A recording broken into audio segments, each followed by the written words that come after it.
Hey guys, this is Comic Uno, and today I'm doing a review for Teen Titans Earth 1 Volume 2. So I do have a review for Volume 1 when that came out on Comic Frontline if you want to check it out. If you need the link, I'll send it to you guys. But yes, I am reviewing the second volume of Teen Titans. I was able to read it the week it came out, which I was happy to do. And I like reviewing graphic novels when they come out, especially the Earth 1 Teen Titans stuff. I try to review some graphic novels here and there. But let's start talking about this graphic novel, which is Teen Titans Earth 1 Volume 2. So if you don't really remember the first volume was very set up. You learn most of the characters: Cyborg, Tara, Beast Boy was in the last volume, and Tempest, and Starfire, and Raven. But we do get an introduction of newer characters in this volume, which kind of play a bigger part towards the end, and that is Wonder Girl, Cole, and Impulse. So those are the three new characters, and then we see the other characters we met last time expand their role a little bit in this volume. So with this volume, we do get to learn a little bit more about the government side, the people who created them. They're on the run, our heroes. They're not in high school like they were in Volume 1. Now they really have to be this family, which is obviously a big theme of Teen Titans, to protect each other. I would say it kind of goes...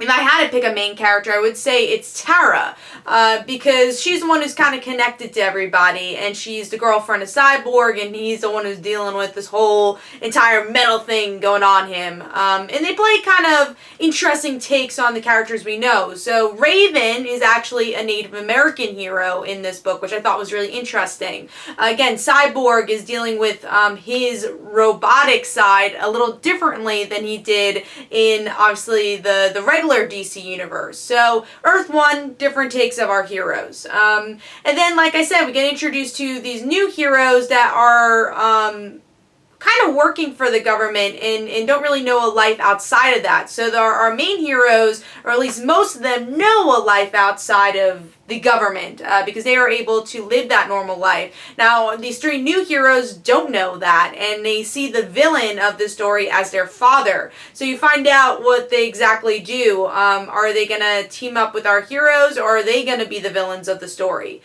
We also deal with another character, Slade's son, Joey. He's a bit of a villain in this book, and they make Slade not a villain, kind of a little bit more redeemable in this book, trying to kind of help out the Teen Titans or our main heroes. He kind of understands them a little bit more in this book. But by the end, it seems like everyone's kind of in a relationship, even though it doesn't build up at all in this book. But they make everyone in a relationship, and they're all sticking together, and they're a family. So you can see that in the end. So let's talk about if I enjoyed this book. So here's the ending there. Campfire, where do we go next? We'll find out type thing.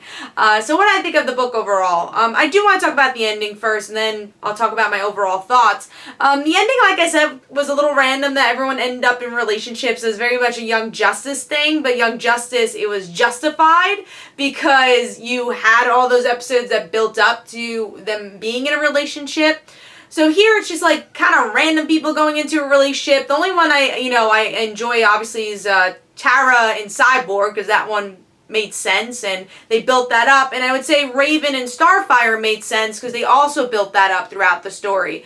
The other characters, they're just kind of together to be together, and we didn't really get a lot of characterization in general for those characters. Now, that goes to my biggest negative of the whole entire series, is that these newer characters I didn't really care about.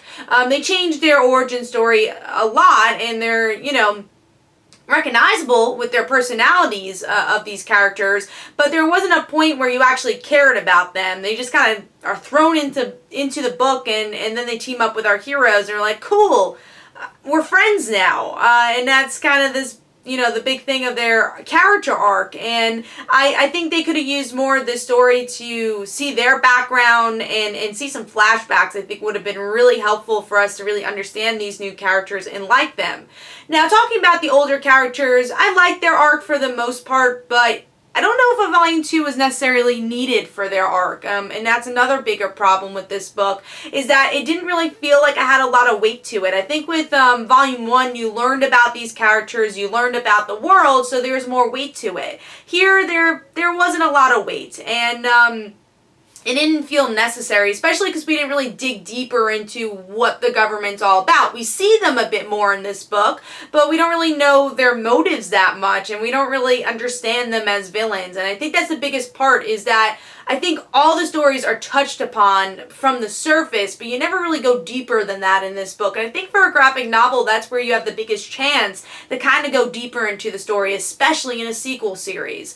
Artwork, I do think, improved a bit from this book. I think the last art work for Volume 1 was a little bit more blocky. Here, I like the colors. I like the artwork for the most part. It's still not my thing. There's some character designs I didn't really like. I think my biggest one is Starfire. I don't really think looks like her, and it's just kind of a weird character design. I don't think they made that character have an interesting character design, so I think that's the biggest thing with artwork too, is that I want to see new things with these characters. And I would say the best character design out of all of them, of the newer characters, was probably Impulse. I thought he looked pretty cool, so I like that.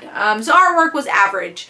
Overall, I'm kind of in the middle here. I do think it progresses the story somewhat, this book. It's definitely not a boring read, but I think they could have done a lot more with this book at the same time, so I can't really fully recommend this book. So I'm going to give Teen Titans Earth 1 Volume 2 3 stars. I thought it was an okay read, but I would wait probably if you could get this for like $15 max. I do think $22 is a lot of money. Maybe if you get it on sale as a trade for like $10, that would be great.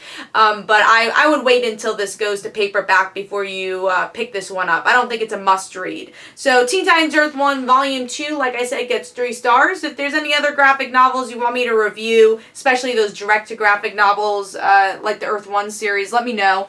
Hopefully you guys enjoyed. This is Comic You Know. Don't forget to follow me on Twitter. Don't forget to like my Facebook page. Also, description below, there are links for my comic book, Like Father, Like Daughter. And don't forget to like the Facebook page of Like Father, Like Daughter. And I'll see you guys later.